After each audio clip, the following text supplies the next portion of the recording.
I wanted to study a patent on a stepper lens, but I needed some ray tracing software in order to calculate the first and third order optical quantities.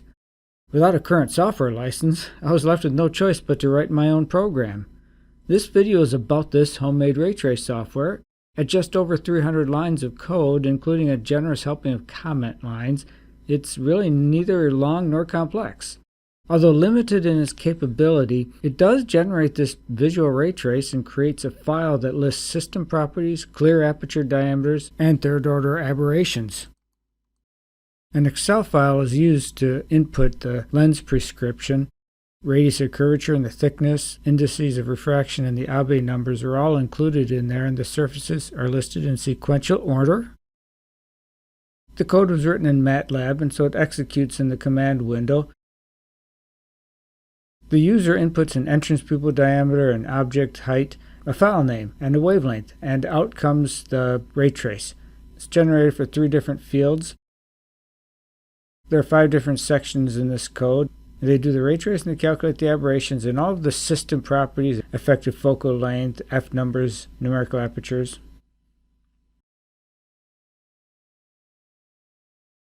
And then there's this output file that has all that information in it, including clear aperture diameters for each surface, all of the first order and system properties, and the Seidel third order aberration coefficients, including chromatic aberration.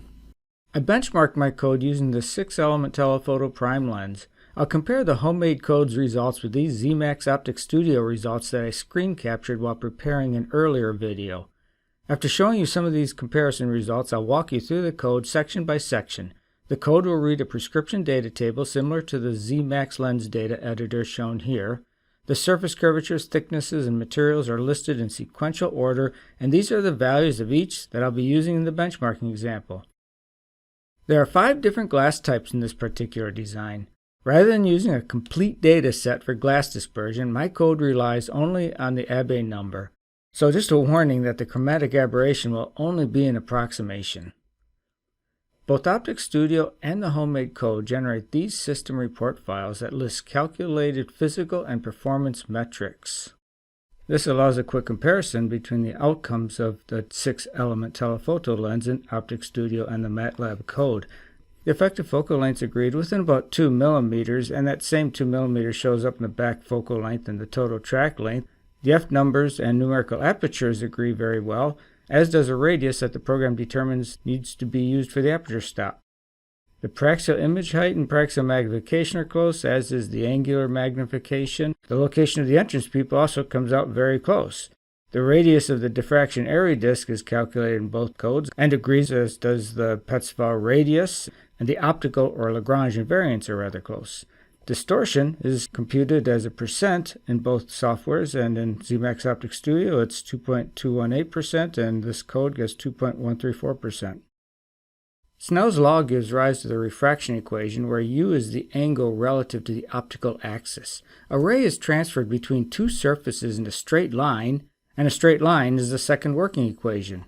Writing the expressions in terms of the angles in radians is valid only in the small angle approximation.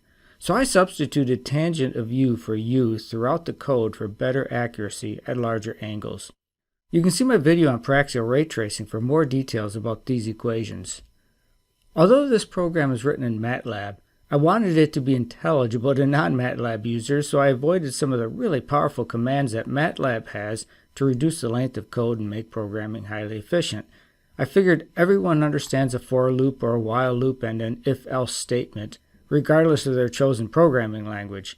So those are the structures in this code, and there's still fewer than 300 lines of code. I divided the MatLab function into 5 sections. This inconveniently long name is just a vestige of the tortuous development process the code went through.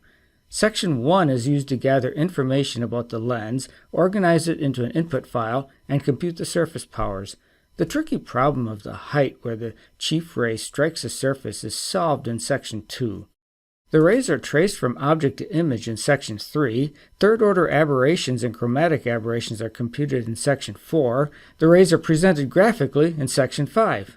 So back to Section 1, where data are collected both through user input and a user-prepared input file. The field of view can be described by several redundant quantities, including maximum object height, maximum image height, and maximum field angle. And if I had the stomach for it, I could make this versatile enough to accommodate any one of them. But I'm asking the user for the largest object height that must be imaged. And then the image height and field of view are computed and included in the report file. The system aperture also has several redundant descriptors. There's the entrance pupil diameter, the image space f number, the object space f number, the image and object space numerical apertures. These can all be accommodated with sufficient coding, but I'm asking the user to provide an entrance pupil diameter. The other aperture figures are computed and found in the system data report file. The entrance pupil is the image of the aperture stop as seen from the object side. After the code determines the location of this image, rays are projected such that they arrive at the aperture stop image at the user-defined entrance pupil radius. The resulting light cone defines the two axial marginal rays as well as the object space numerical aperture. A user-prepared Excel file contains the lens prescription. A read is done on that Excel file and an array called prescription is filled. In this case, it will be a 14 by 6 array. The number of rows in the file depends on the number of surfaces in the lens. Throughout this program, A of 1 is the number of surfaces, including the object. I'll read the first row right away. The rest of the array is read by this for loop and calculates the surface power phi for each row.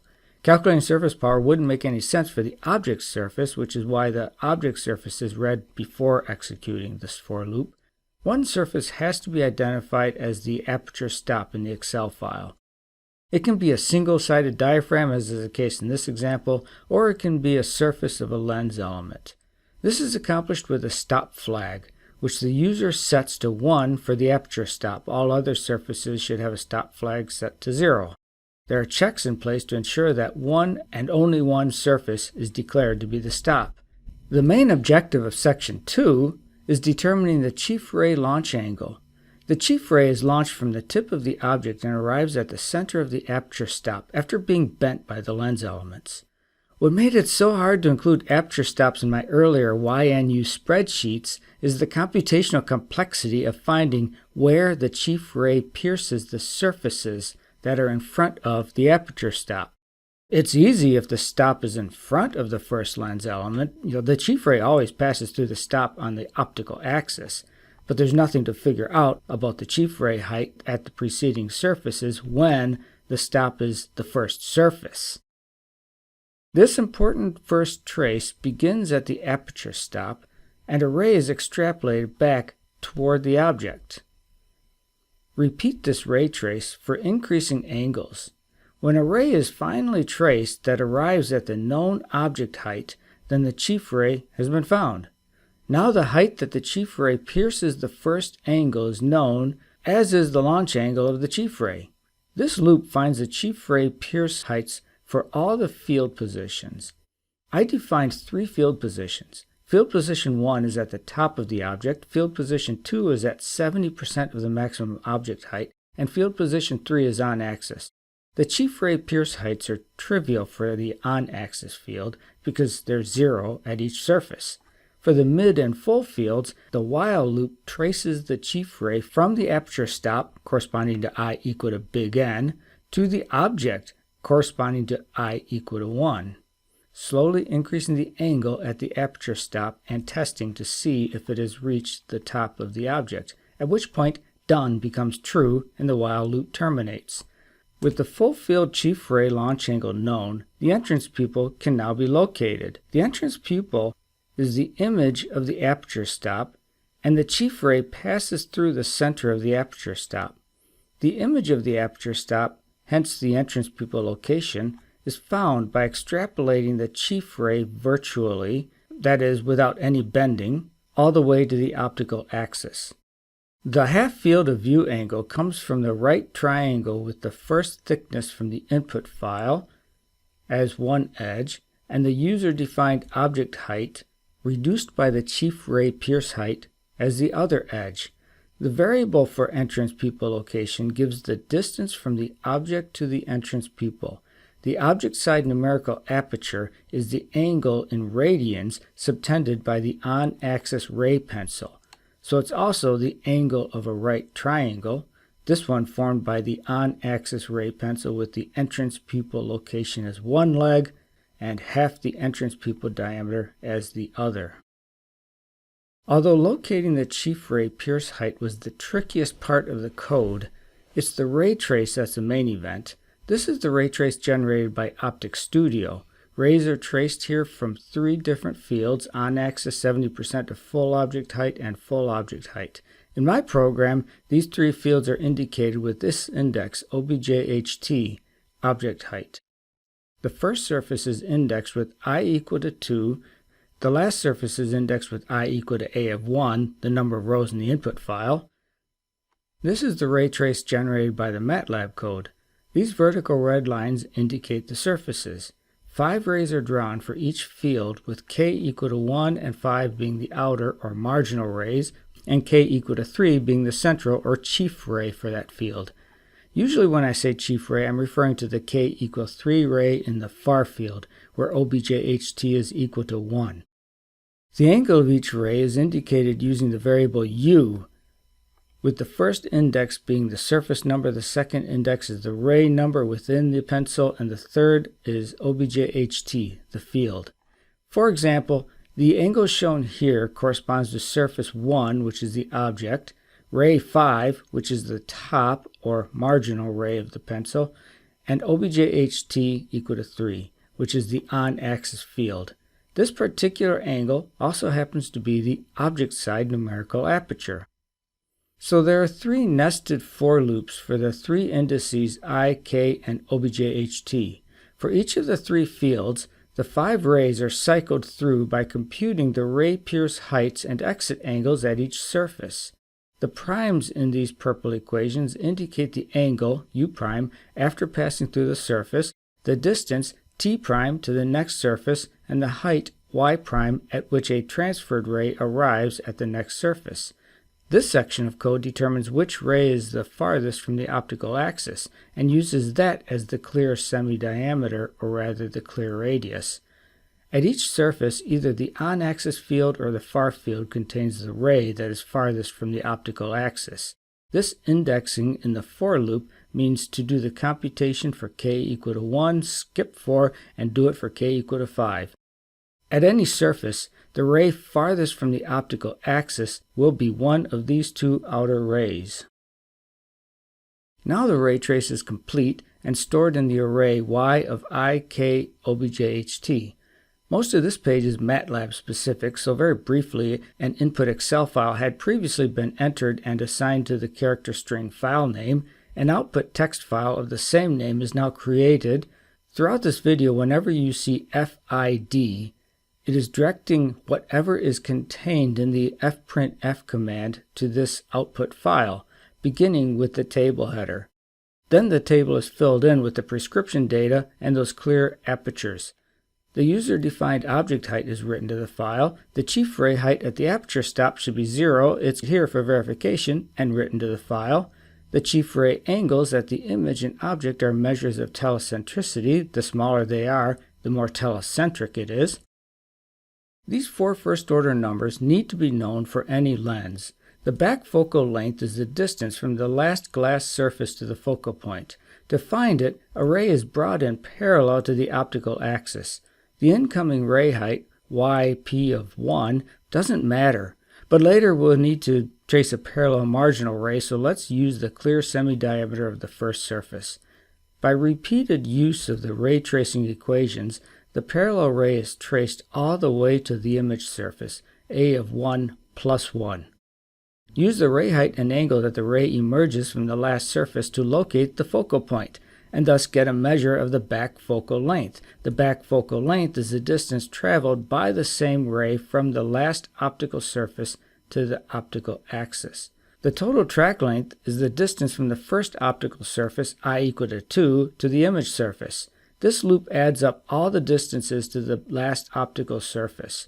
But the back image distance also needs to be found and added on.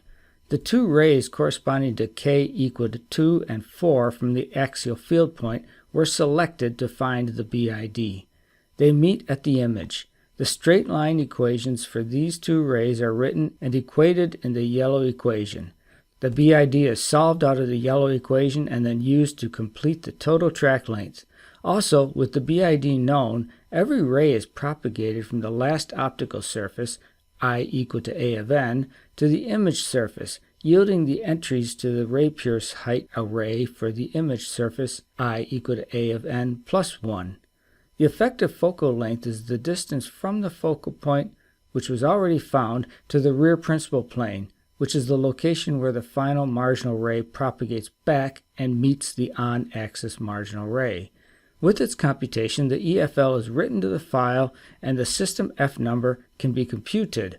The F number is an image space relative aperture that's not well defined if the image space is telecentric, which would result in a very large effective focal length. So if the chief ray angle after the last surface is small, the program declines to indicate an F number. The paraxial working F number, on the other hand, is defined using an axial marginal ray, which will emerge from the last surface with a reasonably large angle. It's essentially the back image distance divided by the clear aperture diameter of the final surface. In principle, the stop radius should be the height of the on-axis marginal ray, k equal 1, and OBJHT equal 3 at the aperture stop, which is surface I equal to big N. And I'm quoting that value for the aperture stop radius. However, sometimes the marginal ray in the far field is several microns above the on-axis field, so you'll see a slight discrepancy between stop radius and clear aperture at the stop. The image height is the height where the far field arrives at the image location. I'll use the value of y at the image surface for the chief ray. The angular magnification of the marginal ray is the ratio of the on-axis marginal ray angle at the image divided by the on-axis marginal ray angle at the object. Ideally, it's also the inverse of the paraxial magnification, which is image height divided by object height. The angular magnification A mag in Optic Studio corresponds to the ratio of these angles for the far field chief ray. After writing all of these little calculation results to the file, the diffraction area radius is computed using the paraxial working F number. Because lenses are much larger than slits in a card, the area radius is on the order of 1 micron, much smaller than what you might encounter in a laboratory diffraction experiment. The Seidel aberration coefficients are calculated at each surface and then summed to give the total aberration coefficient for the system. In order to compute these coefficients, the surface and system invariants need to be known. These are the chief ray invariant, the marginal ray invariant, and the Lagrange or optical invariant, which should have the same value at each surface. The Seidel coefficient for spherical aberration, S1, is computed at each surface along with the wavefront aberration coefficient, W1. The Seidel coefficient is in units of millimeters. The wavefront coefficient is calculated in units of wavelengths. The Seidel coefficient for coma, S2, comes from the spherical aberration adjusted by the ratio of chief to marginal ray invariance. Apply that ratio again to get the Seidel coefficient for astigmatism, S3. The Seidel coefficient for Petzval field curvature is determined by the surface curvature, Lagrange invariant, and refractive indices at that surface. Distortion Seidel coefficient is a combination of astigmatism and Petzval field curvature. If S3 and S4 add to 0, then there's no distortion. The Petzval sum is 1 divided by the Petzval radius. For a thin lens, the Petzval sum famously comes out to lens power divided by the refractive index of the glass. For each surface, it's this. The Petzval radius is the interesting outcome. It's the radius of the image surface, which is ideally flat, but in fact has this curvature to it. Notice how it does not depend on the thickness or separations of the lens elements. Most designs have a very small Petzval sum as a design goal. Distortion is more tangible when expressed as a percent. To do so, the Seidel coefficient for distortion is used to compute the transverse ray aberration due to distortion. This new coefficient, big T, is expressed as a percent of the chief ray height at the image. This is the distortion percentage that you see reported in ray tracing software. These are MATLAB specific commands which append the Seidel coefficients and wavefront aberration coefficients into the output file. Calculations are made for both axial and lateral chromatic aberration. Axial color is a measure of the chromatic focal shift caused by the slightly different refractive indices at different wavelengths. This code considers the standard practice for visible wavelengths, where the separation of focal points at C and F light are determined. I don't have it set up to consider ultraviolet or infrared. You'll need to modify the code if that's of interest to you. The user provided the Abbe number V sub D and the refractive index N sub D, both specified at the standard D light. The axial focal shift is the difference in focal lengths at C and F light. The problem here is that the refractive indices at C and F light are not provided. So instead, the focal length is computed assuming the refractive index at D light plus the difference in refractive indices at C and F light. Then the previously computed focal length at D light is subtracted. This difference is estimated to be the focal length difference between C and F light. One more quantity to compute is a coefficient found in the Seidel table of Optic Studio called CLA, which is the product of the chromatic focal shift and the tangent squared of the final ray angle formed by the parallel incoming ray. First, generate an array of refractive indices with values n plus delta n. Initialize the launch heights and launch angles for a parallel ray and the chief ray. Generate an array of surface powers using this fictitious refractive index. Then generate arrays of ray pierce heights and angles for the parallel and chief rays. Only the final elements of the arrays are actually used. Here, the back focal length is computed using the fictitious refractive index. From that, the Seidel coefficient for axial color is computed. The focal length difference in parentheses is the chromatic focal shift. The ray pierce height at the image surface is computed using the fictitious refractive index, and its difference with the image height in D light is the lateral image shift, or rather the lateral color. The values of the chromatic aberration are then written to the file, and finally the file is closed, which leaves the ray diagram. Given that surface sag is not computed and used in the adjustment of ray pierce heights, this diagram is of limited usefulness. It's just something to look at. An array of x-coordinates corresponding to each surface is generated. The first surface after the object is made to be x equal to 0. Then the surfaces are stepped through and the preceding thickness is added to it all the way to the image surface. The object surface was defined at the top of the program to be located at x of 1 equals minus t1, the first thickness in the input file. In the event that the object is far away, the ray diagram wouldn't be very interesting as the lens could be hard to resolve. So if the object is more than 10 meters away, the plotting will start at the front surface. You can instead adjust the plotting range in the MATLAB graph after generating it. The rest of this is MATLAB specific plotting commands. For some reason, k equal 1 rays for 2 of the fields wouldn't plot without a special invitation to do so. No idea why. Decorations are added to the plot to indicate the surface locations and surface numbers, as well as the object, stop, and image. And that's it. 307 lines with lots of comment lines and a few spaces, so maybe about 250 lines of code. It's not a long program given all that it's being asked to do. Back to the benchmark example of a telephoto lens focused at a nearby point. The first order properties presented earlier were all very close to those of the Zemax system report. The output file of this code also includes clear semi-diameters. My values are within 3% of those found by Optic Studio. I don't have the automatic ray aiming and vignetting factors. And here you can see the issue I mentioned earlier, where the stop radius of 18.5 millimeters is breached by one of the fields by about 190 microns. Well, at least we have a clue about how large each lens element needs to be. The MATLAB results are on top and the Zemax Optic Studio results are on the bottom. The spherical aberration agrees out to the third significant figure. The coma is not so great. It's off by about 30%, as is astigmatism. The Petzval field curvature agrees very well, as does the distortion. The chromatic aberration is also off on the order of 30%.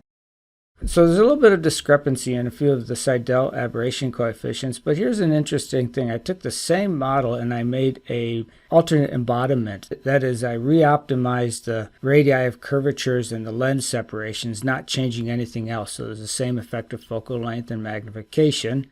And now the spherical aberration is off by about 8%. The coma is much closer.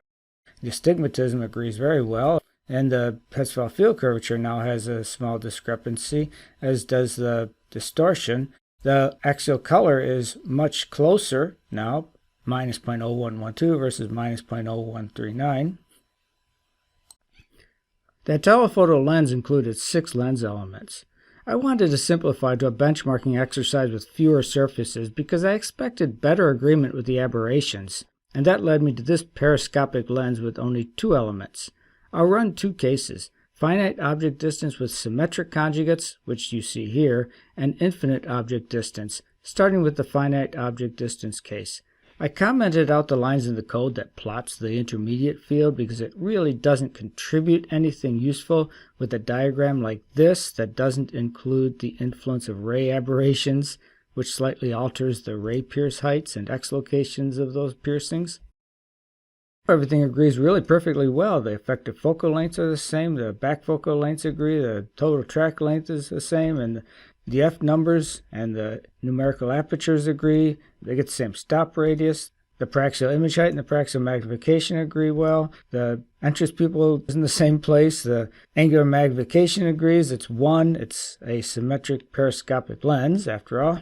The Petzval radius is the same, as is the optical invariant. The distortion may look like it has some discrepancy to it, but it's 0001 versus 2.9 times 10 minus 6. They're both 0. The Seidel coefficients all agree well. The spherical aberration, the coma is 0. It's symmetric. The coma and the distortion should be 0. Astigmatism agrees perfectly, as does the Petzval field curvature. And again, the distortion is 0. 3.2 times 10 to the minus 7 is essentially 0. And the actual color is looking even better than it was before. Moving the object out to infinity, symmetry is lost and we can expect a little more ray aberration. Treating the infinite object case with this code is a matter of setting a large object distance and then computing the object height that corresponds to the known field of view. I find this works best with the object distance set to 100 meters. You might wonder why not even larger, but with too large of an object distance, the benchmarking just doesn't work as well. I think there's a precision issue. Next, using the field of view, 15 degrees in this case, the object height is computed from a right triangle and typed in the command line when prompted for the maximum object height. The half field of view in this example is 15 degrees, so setting the object distance to 100,000 millimeters, the object height is 26,000 millimeters. Remember, the user is prompted to enter this along with the entrance pupil diameter from the command line. Also remember to set the object distance to 100,000 millimeters in the input Excel file. Now the Seidel coefficients are in excellent agreement. The spherical aberrations are the same. The coma is discrepant by about 10%. Astigmatism is in good agreement. Field curvature is in very good agreement. The distortion seems exactly the same, and the axial color is even better yet, minus 0.0114 versus minus 0.0113. Agreement. The distortion as a percent agrees. Zemax Optic Studio calculates minus 1.29%. I'm getting minus 1.28%. So that's the entire story of this code, including various benchmarking examples. I do see that when you have a lot of lens elements, that some of the Seidel coefficients begin to wander in different directions than what I get from Optic Studio. But I'm ready to use this code to start analyzing several compound lens designs and see what I can learn about the art of lens design.